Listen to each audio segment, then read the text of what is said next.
شهر رمضان الذي أنزل فيه القرآن هدى للناس وبينات من الهدى والفرقان اعوذ باللہ من الشیطان اللعین الرجیم بسم اللہ الرحمن الرحیم الحمد للہ وکفا وسلام علی عبادہ الذین اصطفیٰ محمد وعطرتہ الطاہرہ واللعنۃ الدائمۃ علی اہلہا اما بعد۔ اذان محترم، ماہ رمضان المبارک کی روزانہ کی دعاؤں کی مختصر تشریح آپ کی خدمت میں پیش کی جا رہی ہے۔ 27ویں دن کی دعا جو امام معصوم علیہ السلام نے تعلیم فرمائی وہ یوں ہیں، اس کے الفاظ کہ اللہم ارزقنی فیہ فضل لیلۃ القدر، کہ اے پروردگار آج کے دن مجھے لیلۃ القدر کی فضیلتیں نصیب فرما، وَسَيِّرْ اموری فیہ من العسر الی اليسر، اور میرے امور کو اور میرے افیئرز کو عسر سے یسر کی طرف لیا، یعنی مشکل سے آسان کی طرف لیا۔ وقبل معاذیری، اور میری عذر کو جو میں نے پیش کیے ہیں، جو عذر میں نے پیش کیے ہیں تیری بارگاہ میں، ان عذر کو، ان عرائض کو تو قبول کر لے۔ وَحُطَّ عَنِّي الذَّنبَ وَالْوِزْرَ، اور اے پروردگار ذنب کو اور میرے اوپر موجود جو گناہوں کا بوجھ ہے اس کو اٹھا لے، اس کو کم کر لے۔ یا رؤوفاً بعبادہ الصالحین، یا رؤوفاً بعبادہ الصالحین، اور اے اپنے صالح بندوں پر رحم کرنے والے اور مہربان ہو جانے والے۔ اس دن کی دعا کی تلاوت کا ثواب من دعا بہ بنی لہ الف مدینۃ فی الجنۃ من الذہب والفضۃ والزمرد واللؤلؤ، کہ جو شخص اس دعا کی تلاوت کرے گا، تو پروردگار عالم اسے قیامت میں 1000 مدینہ، جنت کے اندر 1000 شہر عطا کرے گا، اور ہر شہر گولڈ، سلور، گرین ایمرلڈ اور پرل کے بنے ہوئے ہوں گے۔ اب ینزل الملائکہ، تو یہ تو آیت ہے، اب اس کی جانب ہم آتے ہیں۔ البتہ پروردگار عالم اس دعا کے پڑھنے والے کے لیے میدان قیامت کے بعد جنت میں پروردگار عالم 1000 شہر اسے عطا کرنے والے ہیں، 1000 شہر، اور ہر شہر ایسا ہوگا کہ جو ذہب کا، فضہ کا، زمرد کا اور لؤلؤ کا بنا ہوا ہوگا۔ اب آئیے ذرا دیکھیے، لیلۃ القدر کا سوال کیا جا رہا ہے کہ پروردگار مجھے عطا فرما، میرا رزق قرار دے اس بات کو کہ میں لیلۃ القدر کی فضیلت کو درک کر سکوں، جو فضیلت ہے لیلۃ القدر کی، جو بھی فضیلت ہے میں اسے درک کر سکوں۔ مجھے نہیں معلوم کیا فضیلت ہے، مگر میں چاہتا ہوں کہ درک کر سکوں۔ اگرچہ پروردگار تو نے یہ کہا کہ ما ادراک ما لیلۃ القدر وما ادراک ما لیلۃ القدر، اور تم کیا جانو کہ لیلۃ القدر کیا ہے، مگر اتنا ضرور ہے کہ تنزل الملائکۃ والروح فیہا، اس کے اندر ملائکہ کا نزول ہوتا ہے۔ اور سورۃ النحل کی پہلی آیت کہ بسم اللہ الرحمن الرحیم، اتی امر اللہ فلا تستعجلوا سبحانہ وتعالی عما یشرکون، ینزل الملائکۃ بالروح من امرہ علی من یشاء من عبادہ ان انذروا انہ لا الہ الا انا فاتقون، کہ پروردگار عالم وہ ہے کہ جو، ایک تو یہ ہے کہ اتی امر اللہ کا امر آ گیا، اس میں جلد بازی نہ کرو، فلا تستعجلوا سبحانہ وتعالی عما یشرکون، پروردگار عالم وہ ہے کہ جو پاک بھی ہے، پاکیزہ بھی ہے، بلند و برتر بھی ہے، ہر طرح کے شرک سے جو تم انجام دیتے ہو اس سے اللہ پاک ہے۔ تم کتنا ہی شرک کرو، تم کتنی مخالفت کرو، پروردگار عالم کی جلالت و عظمت میں، کبریائی میں تم کوئی کمی واقع نہیں کر سکتے، پیدا نہیں کر سکتے کمی۔ یہ وہ ہے کہ ینزل الملائکۃ، اللہ وہ ہے کہ جو اپنے ملائکہ کو نازل کرتا ہے، ینزل الملائکۃ بالروح من امرہ علی من یشاء من عبادہ، اللہ اپنے ملائکہ کو نازل کرتا ہے زمین پر کہاں نازل کرتا ہے؟ ڈامر پہ نازل کرتا ہے، روڈ پہ نازل کرتا ہے، ممبر پہ نازل کرتا ہے، محراب پہ نازل کرتا ہے، مسجد میں نازل کرتا ہے، امام بارگاہ میں نازل کرتا ہے، مدرسے میں نازل کرتا ہے، اسکول میں نازل کرتا ہے، یونیورسٹی میں نازل کرتا ہے، گاڑی میں نازل کرتا ہے، ریل میں نازل کرتا ہے، پلین میں نازل کرتا ہے، کہاں پہ نازل کرتا ہے؟ اللہ نے پروردگار عالم نے اس سوال کا جواب عطا کیا اور ارشاد فرمائی ينزل الملائکۃ بالروح، روح کے ساتھ پروردگار عالم ملائکہ کو نازل کرتے ہیں، من امرہ، جو اپنا اللہ کا امر لے کر آتے ہیں، علی من یشاء من عبادہ، اپنے بندوں میں سے جن پر اللہ چاہتا ہے ان بندوں پر، کہ جنہیں پروردگار عالم نے عام بندوں کے درمیان سے چن کے اپنا خاص بندہ بنایا ہے، ان پر پروردگار عالم نازل کرتا ہے اپنے ملائکہ کو۔ اور یہ ملائکہ کیا لے کر آتے ہیں؟ امر لے کر آتے ہیں۔ اب یہ مجھے بتلائیے گا کہ امر لے کر اللہ کے کسی بندے پر نازل ہوگا کوئی ملک، اور یہ جو امر لے کر آ رہا ہے کس پہ لے کر آئے گا؟ وہ بندہ کون ہوگا؟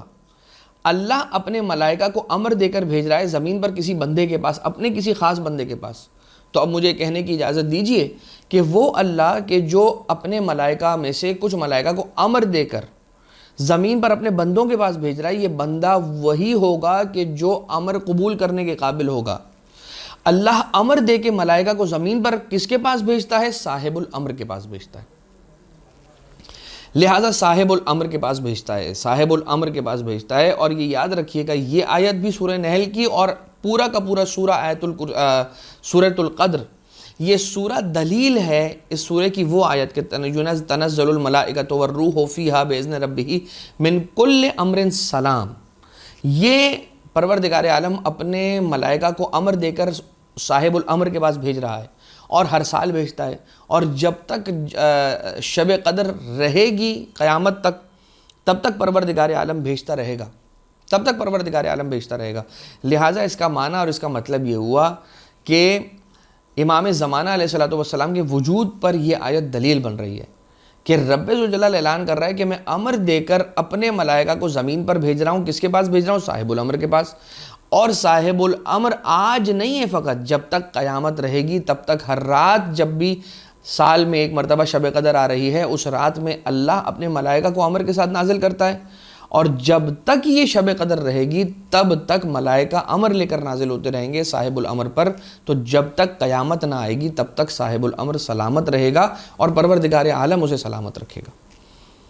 لہٰذا یہ سورہ قدر دلیل ہے امام زمانہ علیہ السلام کی امامت پر، ان کے وجود پر اور ان کی طول عمر پر۔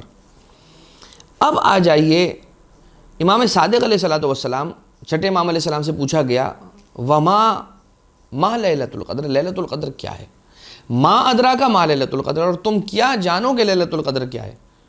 تو آپ کہیں گے کہ مولانا وہ تو حدیث ہے چھٹے امام علیہ السلام کی، کہ جس میں کسی نے آ کر پوچھا ما لیلۃ القدر، تو مولانا نے تو بتا دیا کہ ما لیلۃ القدر کیا ہے، ہم کیا کہ نہیں پہنچ سکیں گے؟ اللہ نے تو کہا ہے کہ تم کیا جانو کہ لیلۃ القدر کیا ہے، تو بتا دیا کہ لیلۃ القدر کیا ہے۔ چھٹے امام علیہ السلام نے بتا دیا لیلۃ القدر کیا ہے۔ اور کیا بتایا؟ کیا ارشاد فرمایا؟ مولانا نے ارشاد فرمایا کہ اللیلۃ ہی فاطمہ والقدر اللہ، کہ لیلۃ القدر میں لیلہ سے مراد ہماری جدہ فاطمہ زہرا سلام اللہ علیہا ہے، اور قدر سے مراد اللہ ہے۔ تو تم کیا جانو کہ اللہ کی فاطمہ کیا ہے؟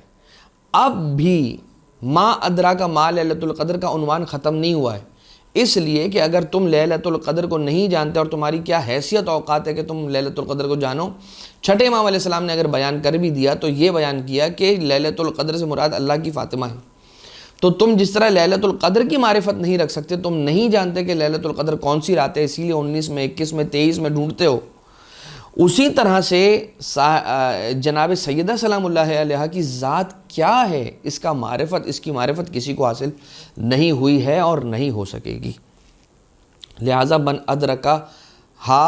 حق معرفتہا فقد ادرکا لیلۃ القدر۔ تو پھر یہ یاد رکھیے کہ اگر کوئی شخص جناب سیدہ سلام اللہ علیہا کی حق معرفت تک پہنچ جائے گا، تب کہیں جا کر وہ یہ کہہ سکتا ہے کہ میں نے حقیقت لیلۃ القدر کو پہچان لیا اور پہنچ گیا۔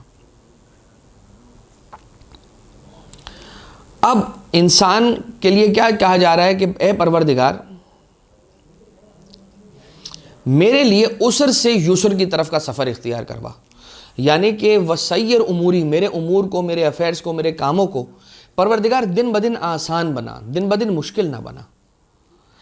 اے پروردگار، اے خدا، اے رب ذوالجلال، تیرا احسان ہوگا مجھ پر یہ کہ جو آنے والا دن ہے وہ کوئی نئی مشکل لے کر نہ آئے، اور اگر لے کر آتی بھی ہے، وہ کوئی مشکل آتی بھی ہے، اگر وہ دن نئی مشکل لے کر آتا بھی ہے، تو اے پروردگار ہم تجھ سے یہ التجا کرتے ہیں اور تجھ سے ہاتھ جوڑ کر یہ سوال کرتے ہیں کہ پروردگار اس مشکل کو تو ہمارے لیے ٹال دے، تجھے صدقہ محمد و آل محمد علیہ السلام کا۔ اگر کوئی رزق روزی کا، روزگار کا خدا نخواستہ کوئی مسئلہ ہے تو پروردگار اس مسئلے کو ہمارے حل کر دے، تجھے واسطہ ہے سرکار امیر المومنین علیہ السلام کا۔ وقبل معاذیری، اور اے پروردگار جو میں نے عذر پیش کیا، بہت ساری چیزیں عذر پیش کی میں نے کہ اے اللہ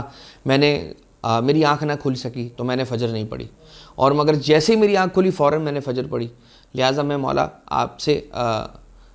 التجا کرتا ہوں اور معافی چاہتا ہوں، آپ کیا کریں، میری عذر کو قبول کر لیں اے پروردگار۔ وَحُطَّ عَنِّي الذَّنْبَ وَالْوِزْرَ، اور اے پروردگار میرے کاندھے کو گناہوں اور بوجھ سے ہلکا کر دے۔ گناہ وہ کہ جو میرے اور تیرے درمیان ہے وہ گناہ، اور وزر وہ کہ جو میرے اور تیرے بندوں کے درمیان ہے۔ وزر کس وزن کو کہا جاتا ہے؟ وزر اس وزن کو کہا جاتا ہے کہ جو میرے اور لوگوں کے درمیان ہے، میں نے کسی کا مال کھا لیا، کسی کا حق ضائع کر دیا، کسی کا کچھ ضائع کروا دیا، کسی کا کچھ تلف کروا دیا، تو وہ دونوں طرح کے میرے حقوق جو میں نے ضائع کیے، حقوق اللہ ضائع کیے، حقوق الناس ضائع کیے، وہ دونوں ہی پروردگار اس کے وزن سے مجھے رہائی عنایت فرما اور ہلکا فرما۔ یا رؤوفاً بعبادہ الصالحین، اے وہ کہ جو اپنے صالح بندوں پر مہربانی کرنے والا ہے۔ لہٰذا اے مہربان کہ تو نے، جیسے تو مہربان ہے ویسے ہی تو نے ہمیں مہربان امام ائمہ اطہار علیہ السلام بھی عطا کیے، اور تجھے صدقہ ہے سرکار مولا علی ابن موسیٰ الرضا علیہ آلاف التحیت والثناء کہ جو مولا امام الرؤوف علیہ السلام ہے، آپ کے القاب میں سے ایک لقب ہے السلام علیکہ ایھا الامام الرؤوف، آپ کا یہ لقب ہے۔ تو پروردگارہ تجھے واسطہ مولا رضا علیہ السلام کا ہمارے گناہان کبیرہ و صغیرہ سے درگزر فرما، ہماری روزے کی عبادتوں کو قبول فرما، اور ہمیں غم اہل بیت اطہار علیہ السلام کو بہتر انداز سے منانے کی توفیق عنایت فرما، صاحب الامر علیہ السلام کے ظہور میں تعجیل فرما، ہمیں مولا کے اصحاب میں شمار فرما۔ ربنا تقبل منا انکا انت السمیع العلیم، بجاہ محمد و آلہ الطیبین الطاہرین۔